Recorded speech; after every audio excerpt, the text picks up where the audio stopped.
episode is a very creepy and highly disturbing camping story. Okay, let's get into today's story. On the afternoon of May 6th, 2008, a 54-year-old man called Ricky Williams stood on the riverbank, casting out his line into the waters of Dismal Creek in Western Virginia. Ricky was hoping to get lucky and catch some trout, but he'd been out here fishing for 30 minutes so far, and there were no bites. Normally, Ricky wouldn't care because he loved just fishing for hours and hours at a time. But today he and his dog, who was right with him, were really hungry because they've been out in these woods, camping for several weeks now, and their food supply was finally dwindling down to the end. And so, if they didn't catch any fish today, they might not eat. Now, for context, where Ricky was fishing, Dismal Creek, despite its bleak name, it was actually a beautiful, secluded spot on top of a mountain that was on the Appalachian Trail. The Appalachian Trail is a very famous 2,200-mile long trail that runs up and down the east coast of the United IT States. And why that is relevant is because there's the special code for people that hike on the Appalachian Trail. And the code, which all hikers know, is basically, if you come across another hiker on the Appalachian Trail, it is your responsibility to help them if they need help, and it is their responsibility to help you if you need help. So it's this community of hikers that are always looking to help each other. And so Ricky was very aware of this code on the Appalachian Trail, and he was secretly hoping, as he cast his line over and over again, and didn't get any bites, that a hiker or a group of hikers might come by this area, and maybe they would see him and come down and learn that he needed food, and they might just give him some of their food. But another half hour passed and no hikers came by, and still Ricky could not catch any fish. But then, suddenly Ricky's dog, who was right next to him, began to whine and kind of began shifting around, like it was sensing a predator in the area or something. But as Ricky was trying to calm his dog down, he began to hear a voice in the woods right behind him. Somebody was moving towards him. And when Ricky heard this voice, on the one hand, he was pretty excited because maybe this is a hiker who can give him some food. But on the other hand, Ricky couldn't help but feel really uneasy. Now, you need to understand that Ricky was an older guy. He was kind of frail, and over the past few weeks that he'd been camping with his dog, as his food supply had run down, he had become skinnier and skinnier and skinnier. And so, he really did not pose any sort of threat to anybody. He's like this weak older man.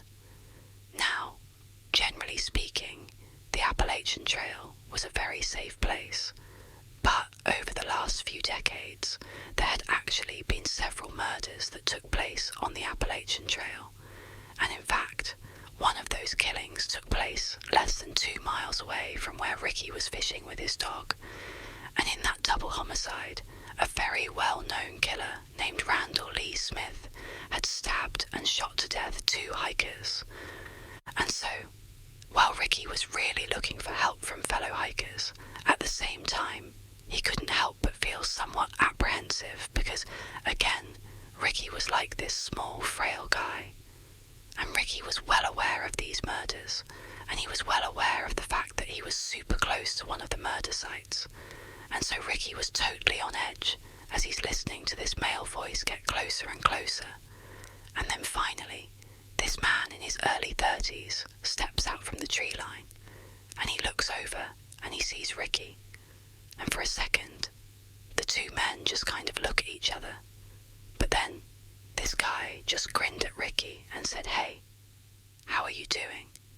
And immediately, Ricky felt relieved because he could tell just from looking at the sky that very likely he was not a threat.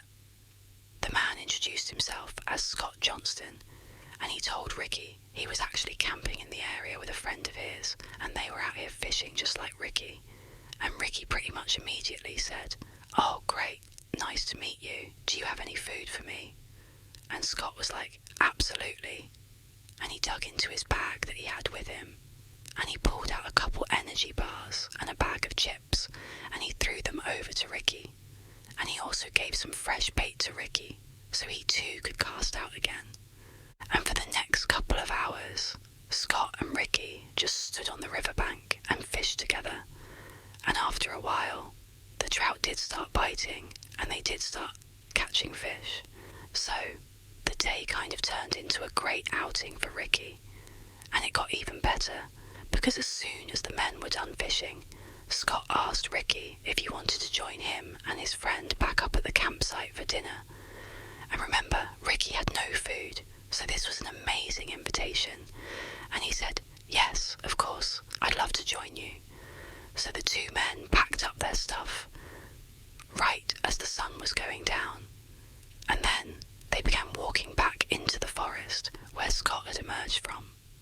And as they were walking, Scott's fishing pole got tangled on a low-hanging branch, and he was really struggling to get it out of the tree. And so finally, he just told Ricky to, go on ahead. My campsite's right up there. It's a straight shot. Just go up the hill and you'll see it. Ricky asked Scott if he was sure, and Scott said no, it's totally fine. Go ahead. So Ricky said okay, and he walked the rest of the way up the hill. And then, when he walked out of the tree line into the clearing where Scott's campsite was, immediately what Ricky noticed was this enormous man who was like twice the size of Scott, and so 4 times the size of Ricky, kind of hunched over the campfire. And this huge man, who presumably was Scott's friend, he heard Ricky walk into the circle. And remember, it's night time, and they're kind of in the middle of nowhere.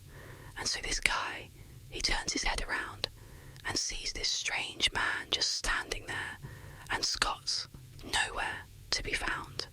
And so this guy, he grabs a club, like a piece of wood, and he looks at Ricky kind of menacingly, like, "What are you doing here?" And Ricky, who was so caught off guard by just how big this guy was, he put his hands up and he said, "I'm so sorry. Scott set me up here. I don't know if this is the right site. I'm sorry." But just at that moment, Scott had finished untangling his fishing line, and he came out of the tree line and he patted Ricky on the back. And he said, "Oh, you've already met my friend Sean." And as soon as he said that, Sean looked like he basically let his guard down. He put the wood down. He stopped glaring directly at Ricky. But Ricky felt like Sean was not happy that Ricky was in his campsite, even though clearly Scott is the reason that Ricky is in this campsite. And so Ricky just felt really uncomfortable. And at the same time, Scott is ushering Ricky closer to the campfire to take a seat next to Sean. Sean's a great cook. He'll cook up this fish for us. It's going to be great. Take a seat. Ricky felt kind of annoyed that Scott was really forcing him to stay, but Ricky didn't want to be rude and just kind of abruptly leave. So he did take a seat next to Sean, who definitely was not excited to be sitting next to Ricky. And Ricky just kind of sat there, waiting to see what would happen next. And what happened next is Scott walked over to Sean and handed off all the fish that he and Ricky had caught so that Sean could begin to prepare them, to cook them. And then, as Ricky is still just sitting there right next to Sean, Scott walked away from the campfire up to his truck, which was parked right next to Sean's Jeep. And Scott turned on the radio and began blasting country music. And when Ricky heard this music, he kind of winced, because to him, part of the reason, the outdoors, the Appalachian Trail, being out in nature, part of the reason it was so wonderful was for the peace and quiet. And so it felt kind of like borderline disrespectful to be out in the middle of this beautiful place, blaring country music. And so, to Ricky, he just couldn't help but feel like there's something off about these two guys. They just seem really disrespectful and kind of pushy and maybe aggressive. And so Ricky is just not happy. But again, Ricky didn't say anything and didn't attempt to leave because, again, he's really hungry, and so was his dog, and he needs to eat that fish. A moment later, Scott walked back from the truck and took a seat next to Sean. And then, he, along with Sean, pulled out their knives and began deboning the fish. And as they were doing this, Ricky, again, is just kind of sitting there doing nothing. And so, he kind of meagerly asked, hey, can you give me a knife and I'll clean a fish? But Sean and Scott kind of waved him off and said, don't worry, we got this. And so Ricky just continued to sit there nervously. All he could watch was the flashing of the light bouncing off their blades. But eventually, Scott and Sean finished deboning all the fish, and they put their knives away. And at that point, they began cooking the fish over the open flame. And suddenly, for Ricky, it felt like, the mood had shifted a little bit. At least now the two men were not fiddling around with weapons. It felt kind of safe again. And so, Ricky began making some small talk in hopes that would kind of, settle his nerves. And so, Ricky told the two men about how much he loved the Appalachian Trail and how he came out here all the time, for weeks at a time with his dog. And Ricky would tell the men that, sometimes he felt more at home out in the wild than he did at home. It was almost like being out in nature was a religious experience for Ricky. And he would even tell Sean and Scott that sometimes when he was out in nature, he would meditate and pray and even do some chanting, like part of a ritual. I mean, he was really trying to be in tune with Mother Nature. But as Ricky continued to tell Sean and Scott about his personal life, he noticed the two men were definitely paying attention and kind of nodding along at appropriate points in the story. But at the same time, Ricky felt like these two men were also kind of looking at him. Like Ricky was kind of weird, as if they were not prepared to come out and say it. But after hearing all these things about his life, it was like, what's going on with this guy? And so Ricky suddenly felt really embarrassed about being so open with these two guys who, once again, just seem like they don't quite like him or even really want him here. But luckily, right at that moment, the fish were done. And so the men just sat there in silence and wolfed down the food. By the time they finished, right about 8 p.m, it was very dark outside, and Ricky at this point is just ready to go. He just felt so uneasy here. And so, after putting down his plate and his silverware and saying thank you to Sean and Scott for their hospitality, he quickly got up and grabbed his dog, and he began walking into the woods toward his campsite. But after Ricky and his dog had walked maybe 10 or 15 feet away from this campsite, two things happened in rapid succession. Hash 1. Ricky suddenly stopped and turned around and looked back at the campsite. And Hash 2, right as he did this, there was this enormous bang sound, like a small explosion, that echoed through the forest. About 30 minutes later, and about 4 miles away from where Ricky and Sean and Scott had been, there were these two women who were in their house eating dinner when they heard the sudden frantic knocking on their front door. Now, these women live in a very isolated part of the country, and so the women were very concerned. One of them rushed over to the phone just to be ready to call the police, while the other very carefully made their way towards the front of the house. And they kind of peered out the window, but they couldn't see anything outside. It was too dark, and so they went to their door, which was still getting pounded on by whoever was out there. And the woman, she unlocked the door and she opened it just a crack, and what she saw nearly made her faint. There was a man standing on her porch who was absolutely covered in blood, as if he had been fully submerged in a tank of blood. I mean, he is all red, and the man had his hand over his neck, and the woman who opened the door, she looked at him, and she saw that there was this rhythmic pulsing of blood pumping out of his neck that was in time with his heart. This this man is clearly bleeding to death. And so, the woman, she screamed for the other woman to please call 911. We have someone who's dying here. And so she began calling 911. And then the man on the porch just said, please help me. And then he said something about Dismal Creek. And then he collapsed. And this was so shocking for the woman who had opened the door that she just stood there staring, having no idea what to do. But then she happened to look up and she noticed there was a jeep that was idling out on the road in front of her house that she hadn't even registered until now. And so either this guy got dropped off or he drove that jeep. But before she could even begin to understand what had just happened, an ambulance and a whole bunch of police cars came screaming up and parked in front of her house. And then the medics got out. They rushed up and they grabbed the bleeding man and they put him in the ambulance and they rushed him off. Meanwhile, not far from the house, police officers were speeding towards Dismal Creek. Because when the women called 911, they said, you know, this guy who's shown up on the porch bleeding said something about Dismal Creek, but they had no idea what it was about.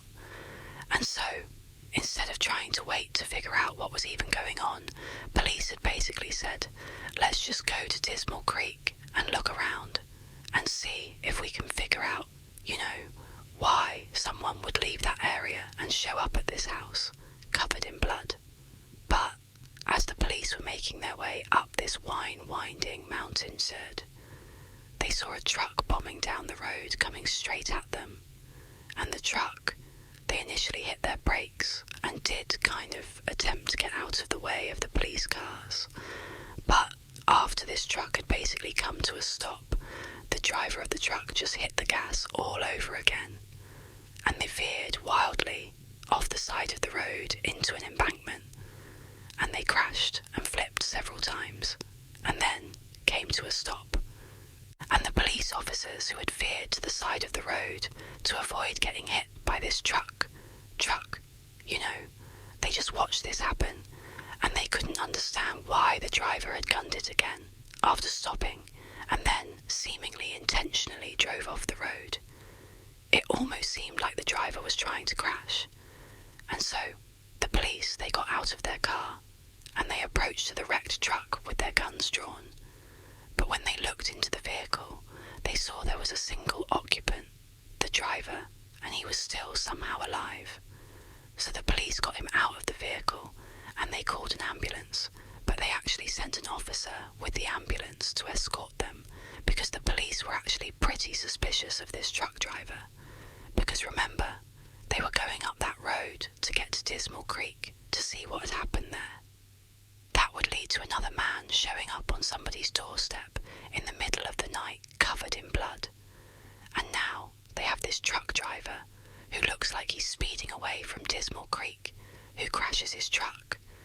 I mean, there was no clear connection between the truck crash and the bloody guy, but the police were suspicious that they had to be connected, so they sent the officer to the hospital as well. About 30 minutes after the truck crash, the police left the scene and continued the rest of the way up the road to Dismal Creek. And once they got up there, the police fanned out all across the area and just began looking for anything, just any clue that might explain what the heck happened here, if anything happened at Dismal Creek at all. And pretty quickly, the police actually did find something unique in the middle of the Dismal Creek area. They found a campsite, but it was not the campsite where Sean and Scott were staying, where Ricky had gone and shared dinner with them.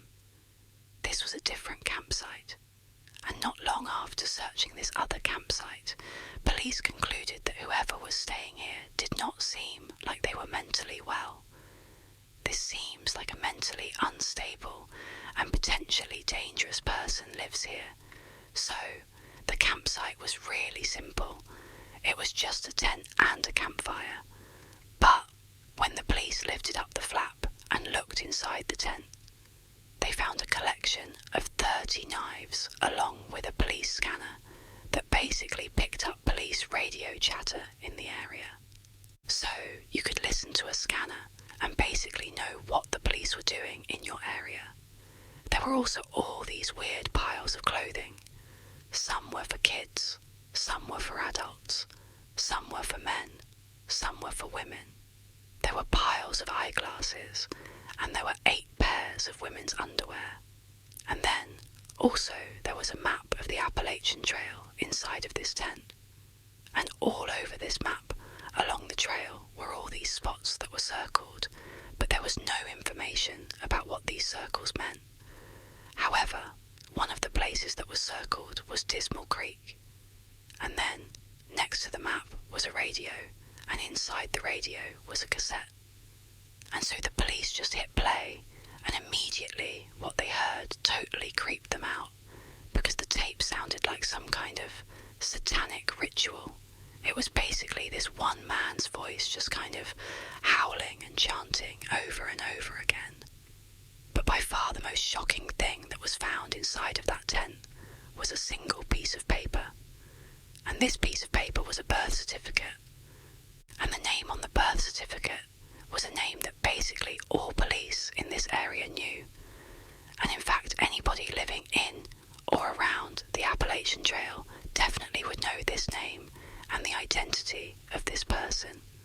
The name on the birth certificate was the key to putting together all these seemingly disconnected events that had happened on this night. From the explosion when Ricky walked away from the fire, to the bloody man at the house, to the truck crash, they were all connected through this single person. A few hours earlier, after Ricky had gotten up and walked away from Sean and Scott's campsite, and then, after barely making it onto the trail, he had turned around and there was that loud explosion. Well, at that point in the story, Ricky, who's now looking back at the campsite and looking at Sean and Scott, he can see that the two of them, they've heard the sound too, and they were now staring at each other with looks of absolute shock and terror on their faces. But then Ricky watched as Sean reached up and touched his face, and he put his hand out in front of his face, and it was covered in red. And the reason for that was because Sean had just been shot in the face. Because that loud explosion was the sound of Ricky shooting his gun at Sean. And as Sean and Scott stood there staring at each other in absolute disbelief, Ricky, who's still in the tree line, ran towards the fire and just kept on shooting. And so Sean, at this point, as he sees Ricky coming into the campsite, he stands up and kind of staggers back and falls on the ground. But Scott, who's not hurt at this point, he just gets up and starts running away from the campsite.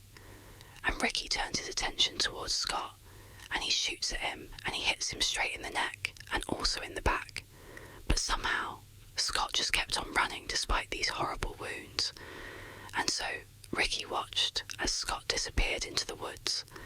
And then Ricky turned back to Sean, who's laying on the ground and can't go anywhere. He's been shot in the face. And Ricky just casually raised his gun and shot Sean right in the chest.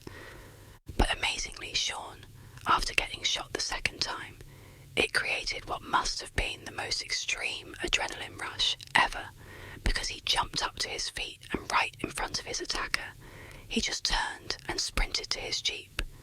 He hopped inside, fired it up, and just speed away as fast as he could.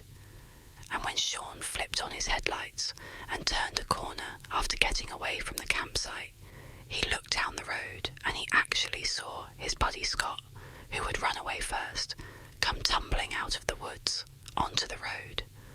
And so Sean, who's gravely injured, drives over next to Scott, and he stops the Jeep long enough for Scott to climb inside.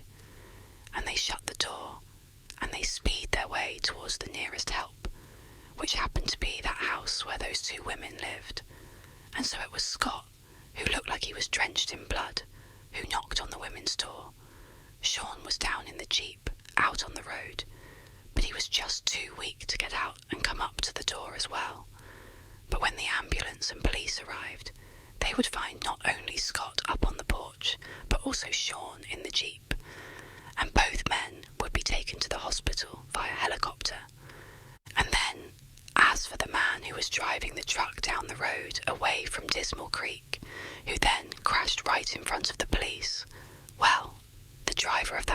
was Ricky Williams. However, that was not his real name. There was no Ricky Williams. That was the name. He just used his real name, which was on the birth certificate that police found in that other campsite. Inside of the tent was Randall Lee Smith, the same infamous Randall Lee Smith who had murdered those 2 hikers not far from Dismal Creek. That double homicide had happened in 1981, and Randall was caught and convicted, but he was paroled 15 years later in 1996 for good behaviour, and for 10 years after that, Randall lived with his mother. He wore this electronic bracelet, and he followed the rules, but by 2008, his electronic bracelet came off. And even though Randall had attempted to continue living with his mother, it just wasn't tenable. He didn't have enough money. And so, ultimately, he packed up his things, grabbed his dog, and moved out onto the Appalachian Trail. And on May 6th, 2008, when Sean and Scott arrived in Dismal Creek to go fishing, Randall was waiting. Nobody has any idea why Randall murdered those 2 hikers back in 1981, or why he targeted Sean and Scott in 2008. All we know is that Randall Lee Smith was very mentally unwell, and very likely viewed the Appalachian Trail as like his sacred place. This is his home. This is the place he loves more than anything. And so maybe, he felt like Sean and Scott had somehow disrespected the Appalachian Trail, and that was enough to attack them. Now, we know Sean and Scott did not do anything intentionally disrespectful to Randall, because amazingly, Sean and Scott survived this attack. And they would say that when they saw Randall, they just felt bad for him. They thought he was like this alcoholic drifter who didn't have a home of his own. And so he was just living out in the woods on the Appalachian Trail. And so they didn't judge him. Instead, they really did just want to give him some food and spend some time with them and make him feel human again. That was it. And because Randall appeared to be this kind of small older man, Sean and Scott, who were, very big and imposing, they didn't feel threatened by this guy. As for that bizarre other campsite that police found up around Dismal Creek, the one that contained all those knives and the birth certificate, well, obviously that was Randall's campsite. And that weird cassette tape that they listened to that sounded like a satanic ritual, that was Randall going through his meditations and chants that he would do when he was out in the middle of nowhere. It was like his way of respecting Mother Nature and the Appalachian Trail. And then all those items that were found inside of his tent, the different clothes and the eyeglasses and the women's underwear. It's believed those could be Randall's other victims. However, when police pulled DNA samples from all of those items that were found inside of his tent, like the clothes and the underwear and the eyeglasses, well, those DNA samples did not match any of the missing people or murder victims in the police's database. And so that wasn't useful. And then also police went to all those places on that map that were circled, and with the exception of obviously Dismal Creek, they didn't find anything else at the other locations that suggested any violent event had happened there. So only Randall knows the truth, which means we will never know the truth, because just 4 days after Randall was pulled out of that truck that he crashed, he died in police custody from a blood clot that formed as a result of the crash. And in those 4 days that Randall was in custody, he never gave up that there were any other victims. Today, Sean still has a bullet in his head and in his chest, and Scott still has big scarring on his neck and on his back. But both men have made a full recovery, relatively speaking, and they still go back to Dismal Creek all the time to go camping.